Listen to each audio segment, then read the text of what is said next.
Hello and welcome to the Unnamed Sports Show here on, wait for it, the Unnamed Sports Show, a YouTube channel. Lucas, you are far too kind.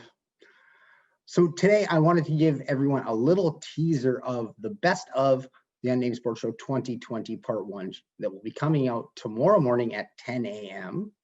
So this is the last 5 minutes, and I want to give a special shout out to the Matinee for being kind enough to let me use some of their music for it.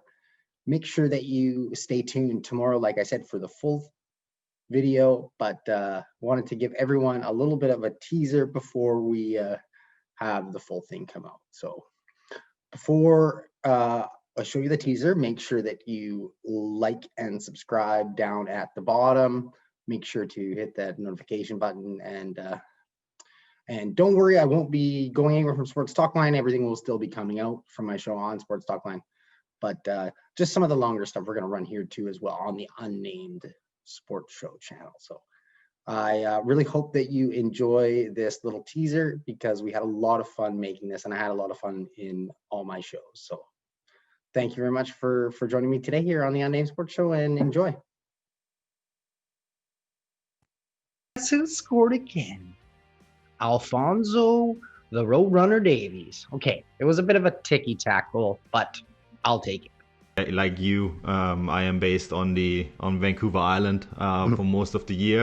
Currently all of the year because we're not really traveling. Yeah. I split my time between the Canadian West Coast and Germany, and right now that splitting has literally gone down to just staying here, which has been hard because I mean usually I travel back and forth between here and Germany to cover the Bundesliga, and that's obviously not happening right now. The life has been very restricted, but at the same, I hope this is only just a brief moment in time for how the sport is going to be like. But obviously, the Bundesliga, a big selling point for that league is the fan culture.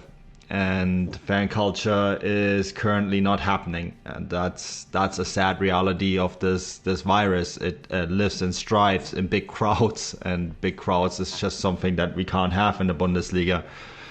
So it's unfortunate in some ways that that's how it is. I am very happy that the football is back again. I work in the industry. I'm one of the 56,000 people that is directly employed by Bundesliga football. It's a huge part of the economy in Germany.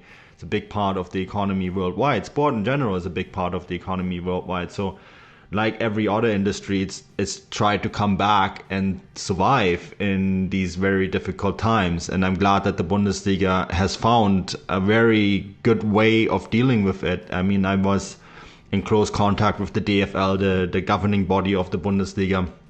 I've spoken to Christian Seifert, who's the CEO. I guess in North American terms, he would be the commissioner, like the equivalent of Don Garber or Gary Bettman of the Bundesliga. And I interviewed him now a couple times. I spoke to some other people in the Bundesliga, and the concept is very good. The hygiene concept that the Bundesliga has come forward with is fantastic. They have done a tremendous job working under very difficult circumstances to get football back going. And I talked to Marcel de Jong last week from Pacific FC, and he mentioned something that he was really sad about is getting back without having the fans there. So you can tell that it's really important to the football players too. Yeah, 100%. I mean, they live off that. I think a big part of going into a stadium is to experience that fan noise and crowd. And I always will remember seeing Erling Haaland coming out for his first game at Signal Iduna Park in Dortmund, and just his smile on his face when he looked towards that yellow wall. I mean, it means a lot to these players, and every player that you talk to, the players that play in German football, they're just so impressed by the atmosphere that is created in a lot of these stadiums, and that's just missing. I mean, they're basically, essentially, for them, they're playing in an atmosphere that is not too dissimilar to training grounds, right?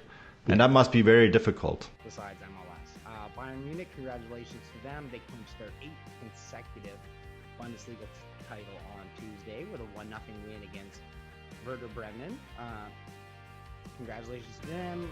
Alfonso Davies, that's 2 titles now in a year and a half. So good for the road runner. Tells you that he's got time to talk, and that's the time he takes. So I was really excited for this interview. So I'll have Lee cue this up here, and I really hope everyone enjoys this Canucks talk as much as I enjoyed talking to Rick this morning. Myself, but I know lots of people out there are. So congratulations to Liverpool again, and all you Liverpool supporters, because it has been a long time coming for all you guys.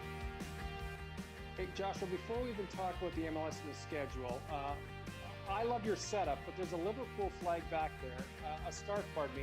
I'm surprised you don't have it on, the fact that they've finally clinched the Premier League championship. First time in the modern era, we're talking over 30 years, you've got it hanging on the wall. It looks great, but I thought you'd have it around your neck, because obviously you're a friend. We'll see, no, and that is the thing. I mentioned a little bit earlier in the show, I am not a Liverpool fan, but I did want it. Wall decorations. So I did want to add it and give them some love, because yes, it was a long time coming for them, and they deserve it, and all of their actual thing, because you were a last call guy, as I screwed up again. Apologize to Brian O'Ringer. I screwed up with his interview, and Lee told me that I could not use it because it was not good enough, and he was not going to make Brian look bad. That's unfortunate, man. Their little young Padawan in Australia too, who's learning the ropes, and we'll eventually get him to come on camera. Yeah, we'll get him on. Yeah, definitely. Yeah.